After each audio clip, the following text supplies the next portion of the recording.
Ma sœur, mon frère, je vous salue dans le nom de notre Seigneur Jésus-Christ de Nazareth. Nous venons de présenter ce message en anglais.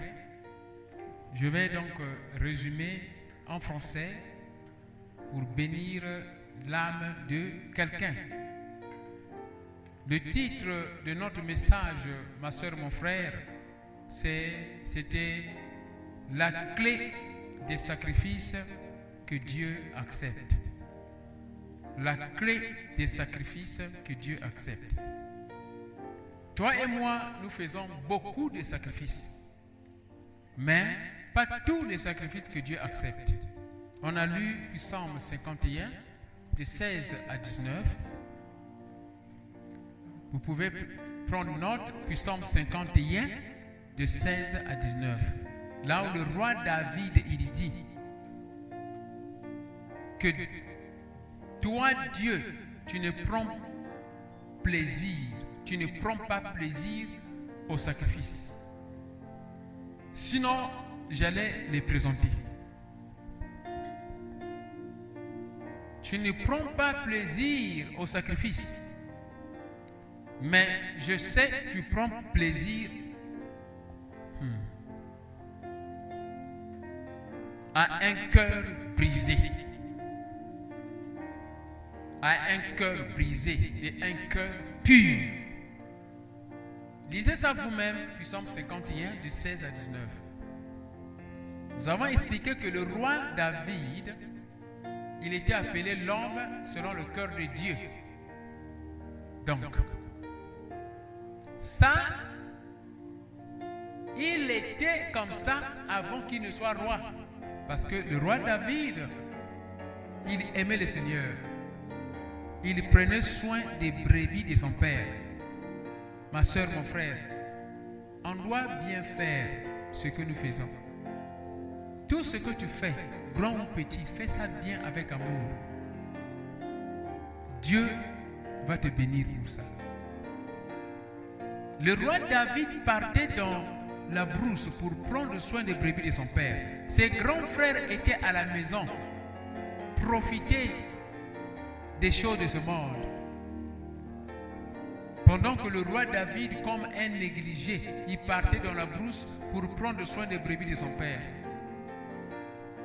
Chaque fois, quand les animaux venaient, les animaux féroces, pour manger les brebis de son père, le roi David combattait ces animaux féroces. Quel sacrifice! Le roi David, il savait à quel moment les brebis doivent manger et il savait à quel moment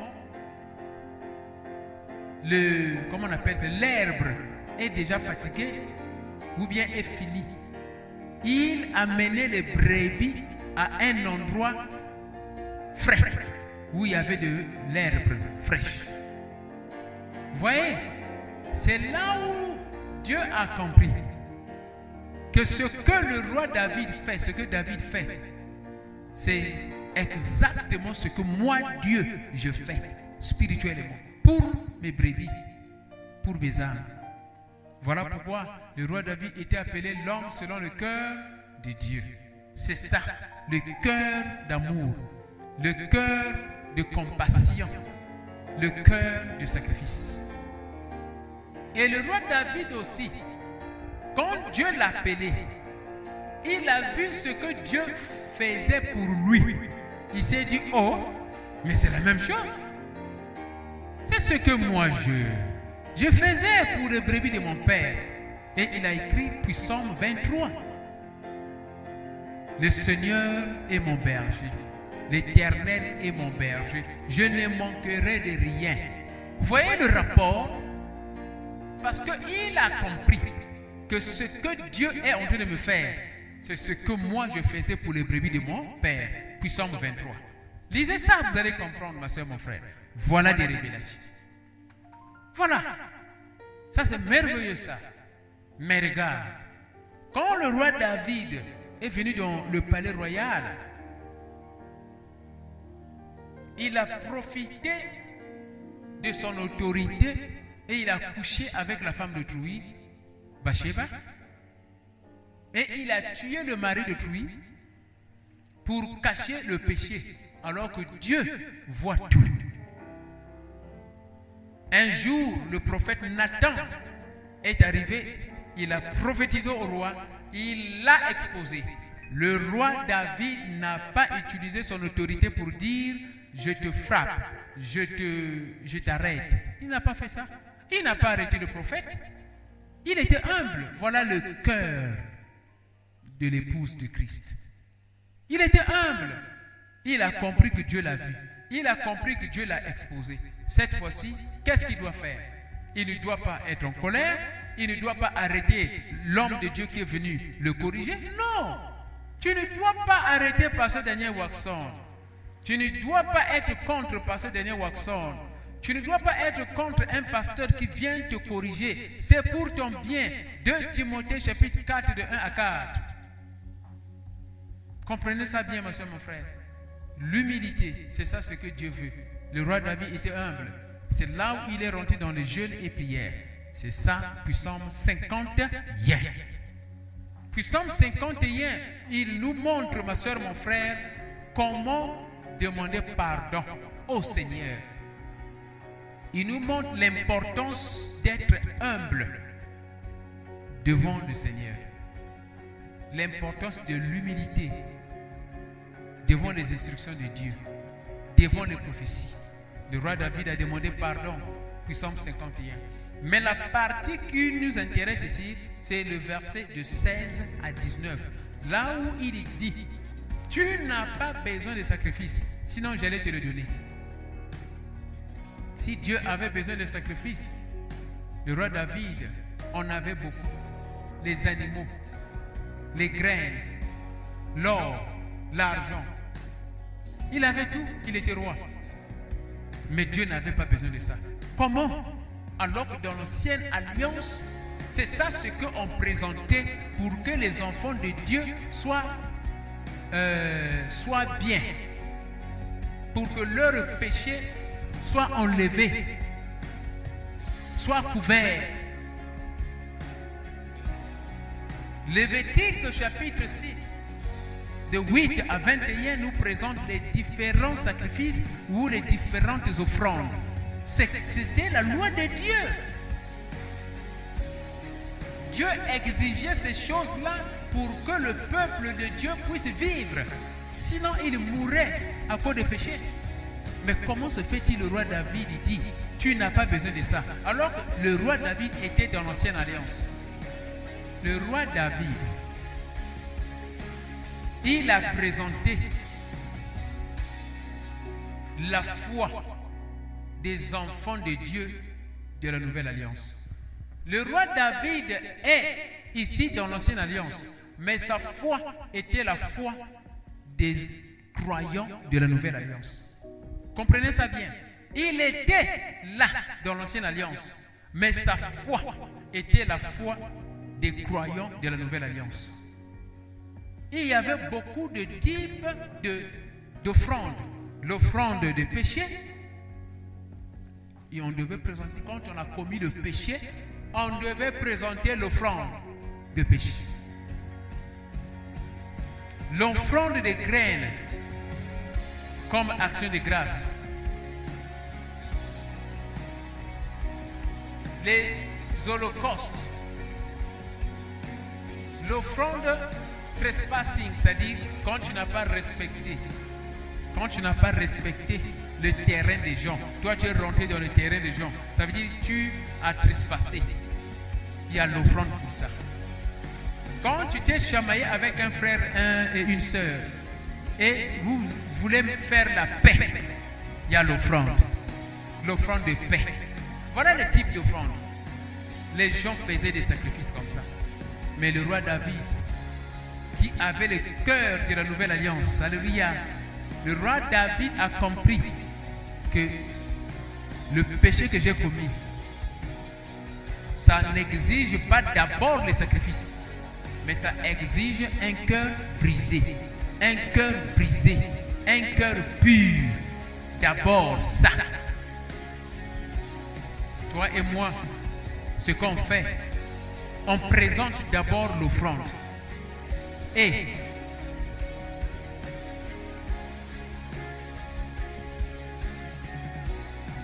le péché qu'on a commis, on met ça derrière.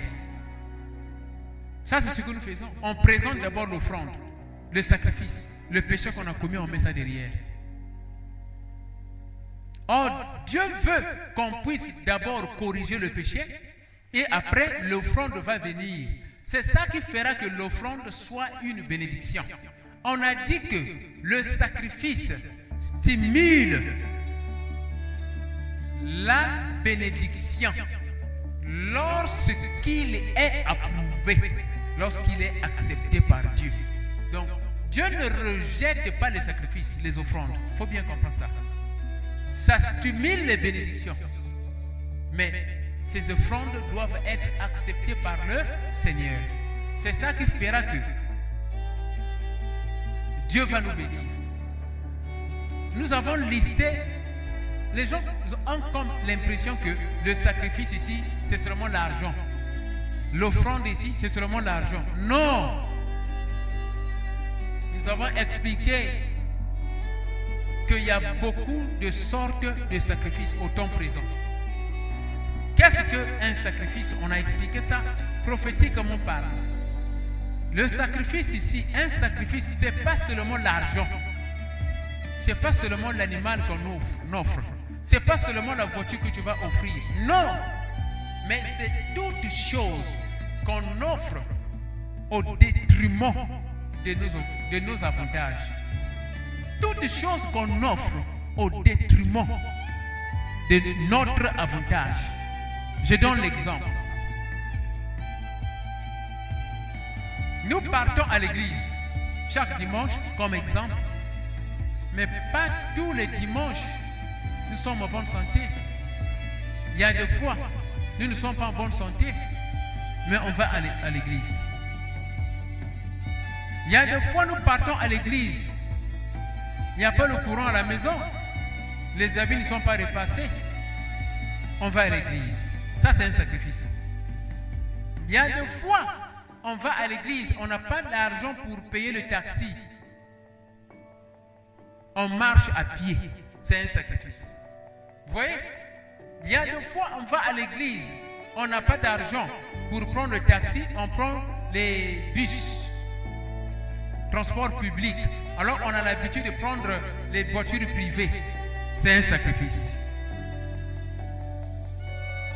Il y a des fois l'homme de Dieu est en train de prêcher. Ton pasteur, il prêche. Parfois, tu ne sais pas. Parfois, il est malade. Mais il est en train de te prêcher la parole de Dieu qui va changer ta vie. Mais lui, il souffre. C'est un sacrifice. Il y a des fois, tu as peu d'argent pour faire quelque chose. Mais tu penses à satisfaire un besoin financier dans une église. Tu donnes ça. C'est un sacrifice. Voilà. J'ai listé ici les différentes sortes de sacrifices. Contrôlez le volume, s'il vous plaît. J'ai ici listé les différentes sortes de sacrifices. J'ai présenté ici, ma soeur, mon frère, les différentes sortes de sacrifices. Mais pourquoi ces sacrifices-là ne génère pas ou ne stimule pas les bénédictions? C'est parce qu'il y a quelque chose qu'on n'arrive pas à bien faire. Dieu veut un cœur d'amour, un cœur d'humilité, un cœur d'obéissance.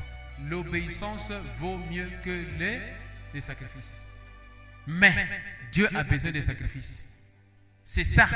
Dieu a besoin de sacrifices. Voilà le roi David, il dit, dans le dernier verset 18-19, il dit, lorsqu'un cœur est pur, lorsque cette personne est pure, maintenant tu peux accepter les sacrifices. Tu vas maintenant accepter les sacrifices. On va le présenter à ton autel. La Bible dit que lorsque notre cœur n'est pas propre, on a des problèmes avec notre soeur, notre frère, et on va présenter l'offrande à l'autel.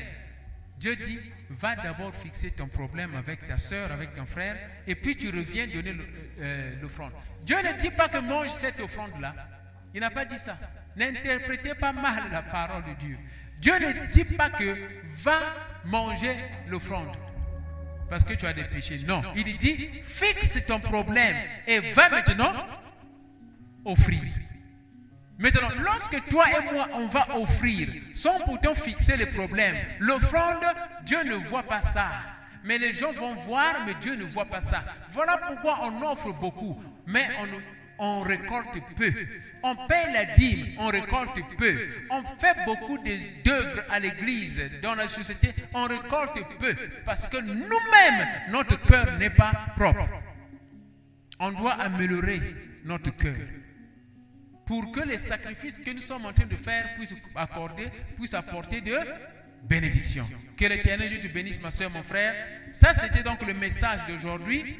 Nous avons lu donc Psaume 51 de 16 à 19, Lévitique 6 de 8 à 21 et beaucoup d'autres versets bibliques. Comprenez bien, ma soeur, mon frère, ça c'est un court message, mais très important. Parce que tous les jours, toi et moi, on fait des sacrifices. Qu'on le veut ou pas, on fait toujours des sacrifices tous les jours. À l'église, tu travailles, c'est des sacrifices. Mais alors que Dieu veut que chaque sacrifice nous donne des bénédictions, on doit réviser notre cœur. On doit réviser notre manière de faire. Notre cœur doit être un cœur pur. C'est ça qui fera qu'on puisse voir Dieu. Matthieu 5, verset 8, 9. Un cœur pur, c'est un cœur qui voit Dieu. Pour terminer, on a donné l'exemple de Caïn et Abel. La Bible nous a démontré que Caïn, il était travailleur. Il travaillait beaucoup. Il était actif. Mais lorsqu'ils ont présenté l'offrande, Dieu a accepté l'offrande d'Abel. C'est le cœur qui compte. C'est le cœur. Quand le cœur est bon, Dieu va accepter l'offrande. L'offrande devient une bénédiction. Voilà, ma soeur, mon frère. Deuxième exemple, Esaü et Jacob, les enfants d'Isaac. La Bible montre que Esaü, il travaillait beaucoup, plus que même Jacob. Voilà. Isaac avait aimé Esaü, mais Dieu, Créateur, avait aimé Jacob. Donc, nous devons faire très attention. Nous devons être humbles devant la parole de Dieu. Notre cœur doit être pur. Cherchons la pureté, cherchons la sanctification jour au jour, de jour au jour. Et que les offrandes que nous faisons, les sacrifices que nous faisons vont stimuler les bénédictions matérielles que le monde va voir. Que l'Éternel Dieu te bénisse, ma soeur, mon frère. Nous avons terminé ce message. Maintenant que tu as compris l'offrande que tu fais, le sacrifice que tu fais, la dîme que tu paies, ça va stimuler ta bénédiction. Ça va stimuler ta bénédiction parce que tu fais ça à la manière du roi David. Le roi David, il a d'abord cherché à satisfaire Dieu par son cœur qui était brisé à cause des péchés commis. Et après, il a présenté l'offrande. L'offrande était agréable. Mais toi et moi, on a l'habitude de présenter d'abord l'offrande. On cherche à satisfaire physiquement l'homme de Dieu, ou un papa, ou une maman, alors que le péché qu'on a commis contre notre Père, on ne veut pas régler ça. C'est ça qui fait que l'offrande ne soit pas agréée, acceptée par le Seigneur. Que Dieu nous aide, que Dieu nous parle tous les jours, que Dieu puisse nous orienter, que nos offrandes, nos sacrifices soient acceptés par le Seigneur, que tout ce que nous faisons soit accepté par le Seigneur, que nos sacrifices puissent stimuler les bénédictions matérielles, financières, spirituelles, matérielles, au nom puissant de Jésus-Christ de Nazareth. Amen. Amen. Amen. Acclamons pour le Seigneur Jésus-Christ de Nazareth. Alléluia. Merci. Pasteur Daniel Waxon, fondateur de la Trinité du Dieu Très-Haut, il est doué par la grâce de Dieu d'un don de guérison, de délivrance et prophétique avec la révélation de Jésus-Christ à travers la parole vivante de Dieu qui change le cœur des gens. La Trinité du Dieu Très-Haut est une église basée en Afrique du Sud, un ministère de guérison, de délivrance et prophétique avec la doctrine de la repentance, de la réconciliation et de la restauration en Jésus-Christ pour le salut de nos âmes. Le nom de la radio est Healing Sermon and Prayer House, qui veut dire en français prédication de guérison et maison de prière. Les sermons de guérison et la maison de prière est une chaîne radio de services prophétiques et de délivrance. C'est une maison virtuelle de prière pour la délivrance et le salut de notre âme où Dieu se manifeste puissamment. Rejoignez les sermons de guérison sur le lien ci-dessous www.themosthighgod.org www.themosthighgod.org tous les jours du lundi au samedi à partir de 13h35 heure d'Afrique du Sud. Trouvez-nous aussi sur la page Facebook The Perfect Healer. THEPERFECTHEALER. Vous pouvez joindre le pasteur Daniel Waxon sur le numéro suivant +2 7 6 2 7 9 1 6 1 6 7. Que Dieu vous bénisse.